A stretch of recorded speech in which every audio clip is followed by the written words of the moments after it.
میرے سیدی و سندی امیر اہل سنت حضرت علامہ پیر محمد الیاس عطار قادری رضوی دامت برکاتہم العالیہ، آپ نے اپنی خواہش کا اظہار فرمایا کہ یہ جو سال آ رہا ہے میلاد شریف کا، ربیع الاول کا، نبی پاک علیہ السلام کو دنیا میں جلوہ گری فرمائے ہوئے 1500 سال مکمل ہو جائیں گے۔ 1447 سال تو ہجرت کے بعد کے جو شمار ہوئے، 1447 سال یہ ہو چکے ہیں، اور 53 سال آپ مکہ میں رہے۔ 47 میں 53 ڈالے تو کتنے بن گئے؟ 1500 سال پورے بن گئے نا۔ تو یہ 1500 سالہ اس دفعہ جشن میلاد مصطفیٰ منایا جائے گا، اور میرے پیر صاحب فرماتے ہیں کہ اس کو ذرا دھوم دھام اور دام دھوم سے منانا چاہیے۔ تو کیا آپ بھی تیار ہیں اس پر؟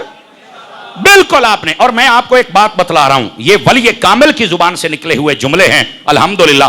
مجھے لگتا ہے کہ یہ سال بڑی برکتوں اور رحمتوں والا ثابت ہوگا، مجھے لگتا یہ ہے۔ گرامی قدر حضرات، انشاءاللہ اللہ کی رحمت کے ساتھ آپ ذرا کمر بستہ ہو جائیں، آپ تیاری کریں کہ ہم نے میلاد کرنا ہے، گلیوں کو سجانا ہے، جھنڈے لگانے ہیں۔ آپ ٹارگٹ بنائیں کہ ہم نے حضور کی ذات پر کم از کم اس ایک مہینے کے اندر 12 لاکھ مرتبہ درود و سلام پڑھنا ہے، یا پھر 1,12,000 مرتبہ تو ضرور پڑھے نا جی۔ آپ نیت کریں کہ میں نے نبی پاک کو 5 نمازیں پکی پڑھنے کا تحفہ دینا ہے، میں نے نبی پاک علیہ السلام کی خدمت میں داڑھی شریف کا تحفہ پیش کرنا ہے۔ بھائی کسی کی ولادت پہ آپ جاتے ہیں، برتھ ڈے پر، تو اس کو کوئی گفٹ تو دیتے ہیں نا جی، تو نبی کو کیا گفٹ دینا ہے؟ ہائے ہائے۔ تو میرے امیر اہل سنت کی یہ خواہش ہے کہ اس دفعہ کا جو جشن میلاد مصطفیٰ ہو یہ ذرا دھوم دھام سے ہو۔ تو کیا عاشقان مصطفیٰ تیاری کریں گے اس پر؟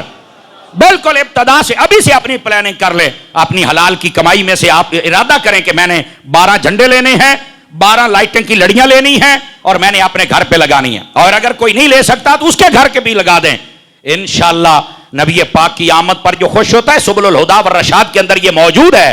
یہ بات بڑی سننے والی ہے۔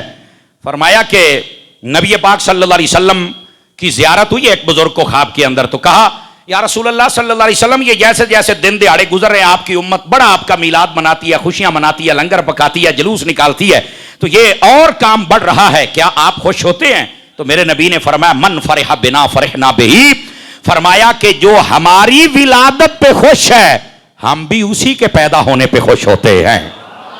تو یہ نبی پاک کی ولادت پہ انسان کو خوش ہونا چاہیے۔ اور میں یہاں یہ بتا دوں، دھوم دھام سے میلاد کرنا ہے۔ کیوں؟ کہ جب حضور کا میلاد ہوا تھا تو سب سے زیادہ تکلیف شیطان کو ہوئی تھی۔ شیطان جلے گا، سڑے گا، مرے گا، لیکن آپ نے حضور کا میلاد کر کے خوشی منانی ہے۔ چونکہ نبی پاک علیہ السلام کی جب آمد ہوئی تھی، اللہ نے جنت کے دروازے کھولے، جنت کو سجایا، جہنم کی آگ کو ٹھنڈا کیا، اور بعض روایت میں ہلکا کیا، دروازے بند کیے۔ اللہ نے پوری کائنات میں ہر عورت جتنے بچے پیدا کرنے والیاں تھیں ان کو بیٹے عطا فرمائے، درختوں کو ہرا کر دیا، پھل لگ گئے، بارشیں ہو گئی، گھاس ہو گئے، ندیاں بھر گئی، دریا چل پڑے، جانوروں کا دودھ زیادہ ہو گیا، گوشت زیادہ ہو گیا، موٹے ہو گئے، ہر طرف خوشیاں ہی خوشیاں ہیں۔ مسئلہ کیا تھا؟ فرمایا ہمارے محمد مصطفیٰ کا میلاد ہونے والا ہے۔ 1500 سالہ جشن میں آپ بھی سارے شریک ہوں گے؟ مجھے بتاؤ ذرا۔ آج سے یہ سبق لے کے جانا ہے، اور ہم کوشش کریں گے یہ سبق جو ہے اس کو وائرل بھی کریں تاکہ آپ کو یاد بھی ہوتا رہے۔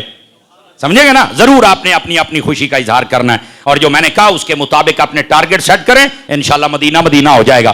جدو تو پتہ بھی کلے شیطان تکلیف سی، باقی کسی کو ہے ہی کوئی نہیں سی، تو پھر جتنے انسان نے سارے نو میلاد کرنا چاہیے۔